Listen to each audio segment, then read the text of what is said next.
Hello everyone, नमस्कार। स्वागत है आप सबका गर्गी ट्यूशन पॉइंट में।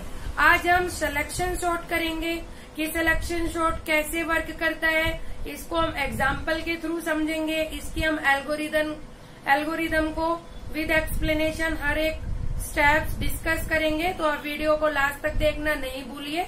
और अगर आपको वीडियो पसंद आए तो मेरे चैनल को सब्सक्राइब, वीडियोस को लाइक एंड शेयर कीजिए। बात करते हैं हम सिलेक्शन सॉर्ट की। तो देखिए, सिलेक्शन सॉर्ट में हम दो वेरिएबल लेंगे, एक मीन और एक एलओसी। हम दो वेरिएबल का यूज करने वाले हैं, मीन फॉर मिनिमम और एलओसी मतलब लोकेशन। इसको हम एक एग्जांपल से समझते हैं। मान लीजिए हमारे पास इनिशियलाइजेशन एलिमेंट्स है 16, 15, 2, 13, 6। हम यहाँ से पास स्टार्ट करते हैं, पास 1। हमने पास स्टार्ट किया। होगा क्या सिलेक्शन सॉर्ट में, हम फर्स्ट एलिमेंट को बोलते हैं मिनिमम, ठीक है।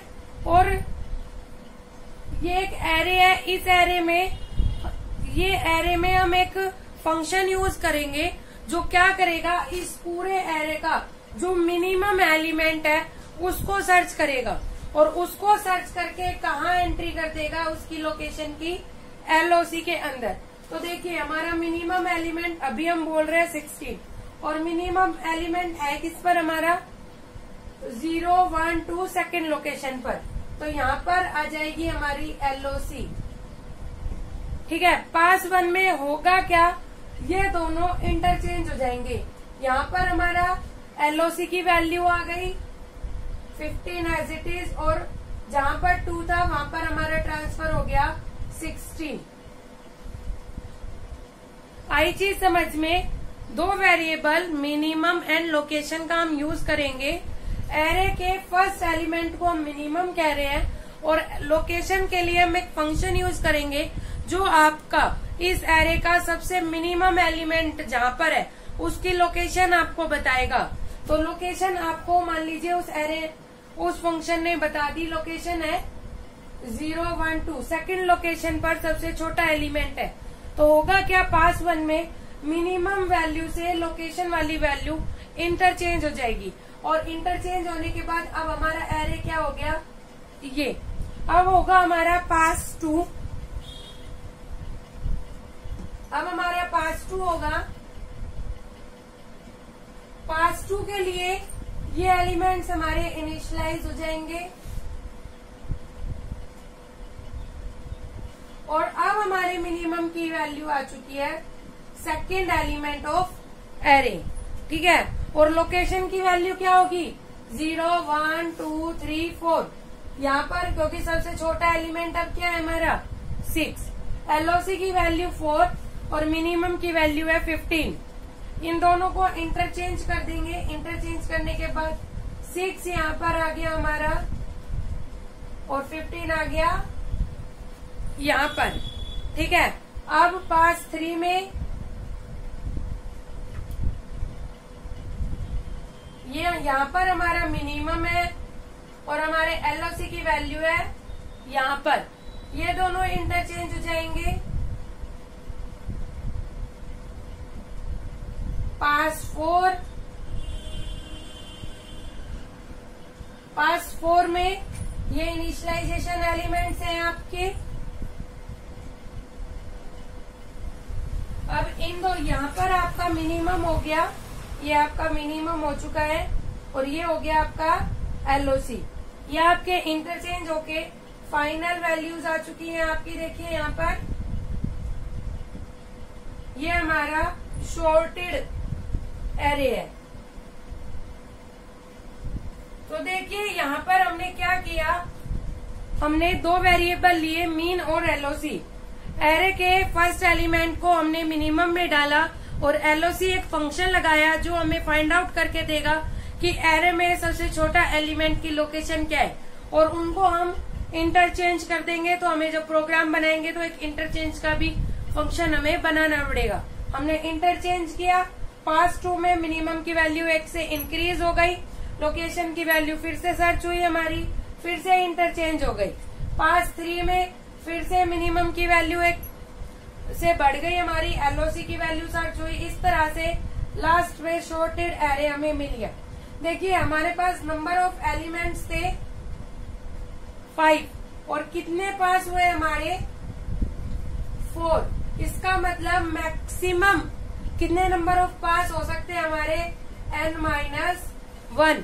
n-1 पासिस हमारे होंगे। मिनिमम आपके हो सकता है सॉर्टेड हो ऑलरेडी तो आपका एक भी पास नहीं लगे, हो सकता है कुछ एलिमेंट सॉर्टेड हो कुछ अनसॉर्टेड हो, तो डिपेंड करता है नंबर ऑफ एलिमेंट्स और नंबर ऑफ एलिमेंट्स की पोजीशंस पर।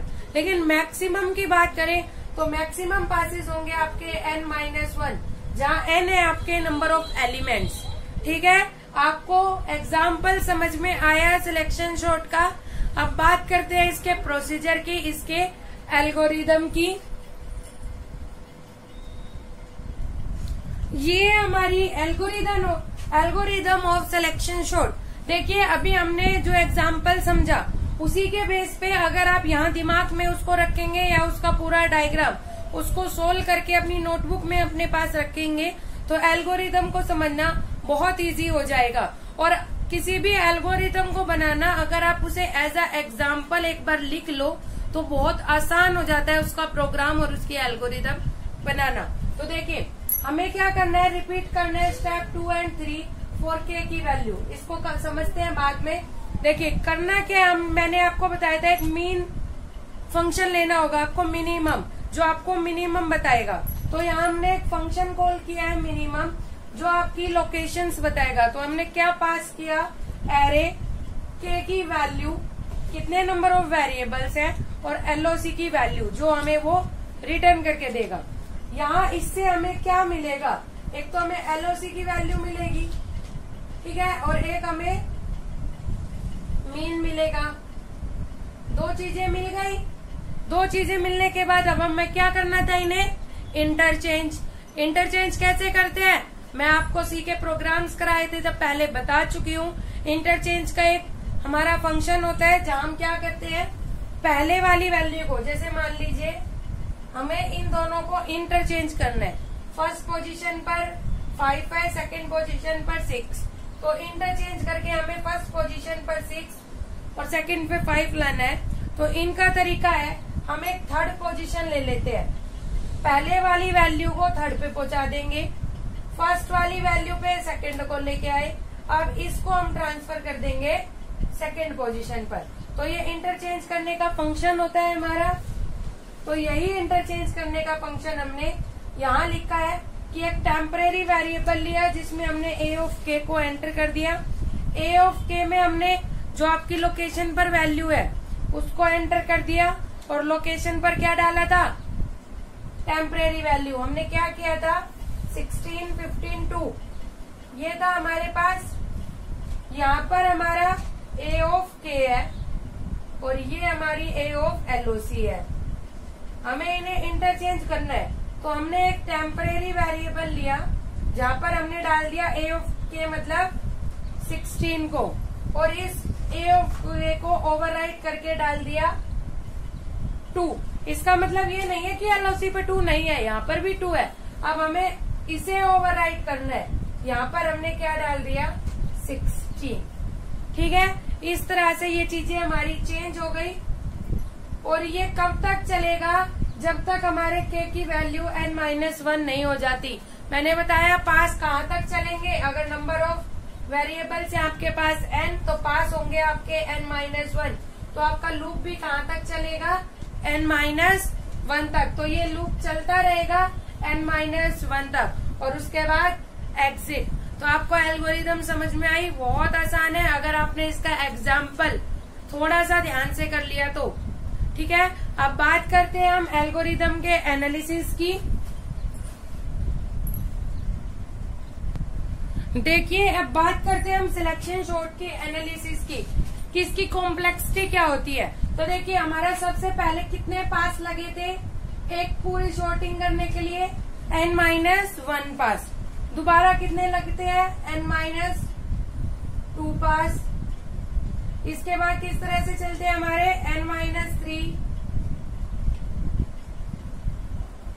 ये प्लस होते हुए चलते हैं और कहाँ तक हमारे 3 + 2 + 1 इस तरह से हमारे पासेस कम होते हुए चलते हैं। ठीक है, फर्स्ट उसमें n-1 पास, सेकंड उसमें n-2 पास, इस तरह से पासेस कम होते हुए चलते हैं। तो आपको अगर याद हो तो ये किसका फॉर्मूला होता है मैथ में? ये मैथ में फॉर्मूला होता है n-1 डिवाइडेड बाय 2। अगर हम इसको खोलते हैं तो ये वाला फॉर्मूला निकल के आता है। ठीक है, जब इस तरह से हमें कोई सीरीज दी हो n-1 n-2 से लेकर 3 2 1 तक, तो उसका फॉर्मूला होता है n-1 डिवाइडेड बाय 2। और ये किसका फॉर्मूला होता है? कॉम्प्लेक्सिटी ऑफ n² का फॉर्मूला होता है। इसका मतलब सिलेक्शन सॉर्ट की क्या कॉम्प्लेक्सिटी होती है? n²। ठीक है, सिलेक्शन सॉर्ट बबल सॉर्ट से इजी होता है, लेकिन उन केसेस में जहां नंबर ऑफ वेरिएबल थोड़े हो, कम हो, और दूसरा अगर बबल सॉर्ट पहले से बबल सॉर्ट या सिलेक्शन सॉर्ट में एरे ऑलरेडी सॉर्टेड है, वहां पर बबल सॉर्ट और सिलेक्शन सॉर्ट में कोई फर्क नहीं पड़ता। ठीक है, सिलेक्शन सॉर्ट की कॉम्प्लेक्सिटी कम है बबल सॉर्ट से अगर नंबर ऑफ वेरिएबल्स कम हो या फिर आपका एरे सॉर्टेड नहीं हो तो। लेकिन अगर ऑलरेडी सॉर्टेड एरे है तो बबल सॉर्ट ज्यादा इजी पड़ता है, उसकी कॉम्प्लेक्सिटी कम होती है सिलेक्शन सॉर्ट से। This is all about selection sort. आप इसका सी का प्रोग्राम बनाइए। मैंने एल्गोरिदम आपको बता दिए। अगर कोई भी प्रॉब्लम आती है प्रोग्राम बनाने में तो आप मुझे कमेंट करके बताइए। अगर आपको इसका प्रोग्राम चाहिए तो वो आप मुझे कमेंट करके बताइए। Thank you for today.